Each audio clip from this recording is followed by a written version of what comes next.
हमारे देश में केंद्र सरकार ने सामाजिक समरसता को बढ़ावा देने के लिए दलित युवक या युवती से विवाह करने पर सरकार से मिलने वाली आर्थिक सहायता के लिए अधिकतम आय की सीमा हटा ली है। इससे अंतरजातीय विवाहों को बढ़ावा मिलेगा और अधिक से अधिक लोगों को इसका फायदा मिल सकेगा। पूर्णविराम। वर्ष 2013 में डॉक्टर अंबेडकर योजना के नाम से यह योजना शुरू की गई थी। इस योजना के जरिए अंतरजातीय विवाह करने वालों को बढ़ावा और आर्थिक संबल मिलेगा। पूर्णविराम।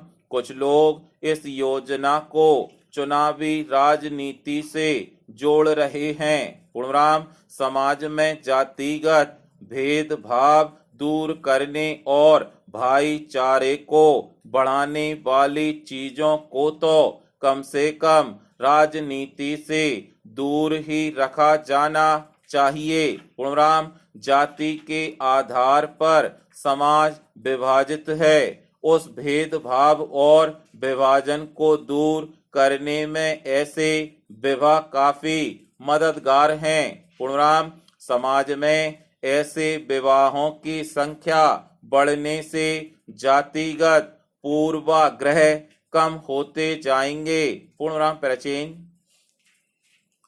इस मामले में विवाह सुंदर सिंह पुत्र बनवारी लाल की संपदा के नामांतरण के संबंध में है। पूर्णविराम। सुंदर सिंह की अविवाहित और संतान रहित मृत्यु हो गई थी। पूर्णविराम। सुंदर सिंह की मृत्यु के पश्चात उसकी संपदा के संबंध में नामांतरण संख्या 370 नैसर्गिक उत्तराधिकार के आधार पर प्रत्यार्थियों के हक में मंजूर किया गया था। पूर्णविराम। सहायक कलेक्टर द्वितीय श्रेणी द्वारा उक्त दिनांक को पारित नामांतरण मंजूर करने संबंधी आदेश को याची द्वारा कलेक्टर के समक्ष अपील में इस आधार पर आक्षेपित किया गया था कि प्रत्यार्थी मृतक की संपत्ति को विरासत में प्राप्त नहीं कर सकते हैं। पूर्णविराम। प्राचीन।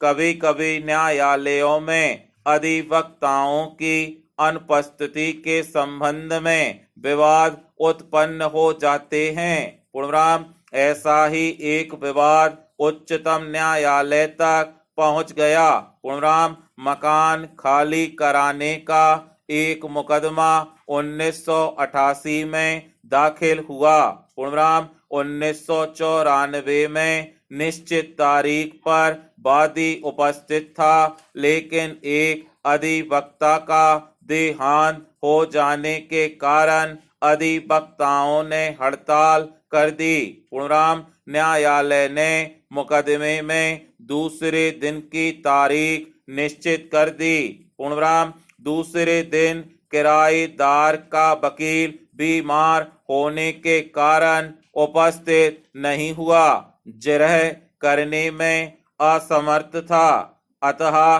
तारीख बढ़ाने का प्रार्थना पत्र दिया गया। पूर्णविराम। किराएदार तारीख बढ़ाने के संबंध में हर्जाना देने को तैयार था, लेकिन न्यायालय ने यह आदेश दिया कि वह दूसरा वकील नियुक्त करे और मुकदमे की कार्यवाही उसी दिन कराए। पूर्णविराम।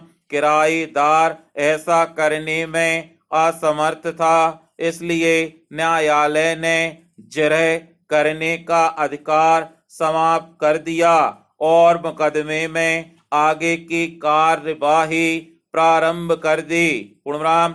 इस प्रक्रिया के विरुद्ध किराएदार ने पुनरीक्षण याचिका का प्रार्थना पत्र उच्च न्यायालय में प्रस्तुत कर दिया।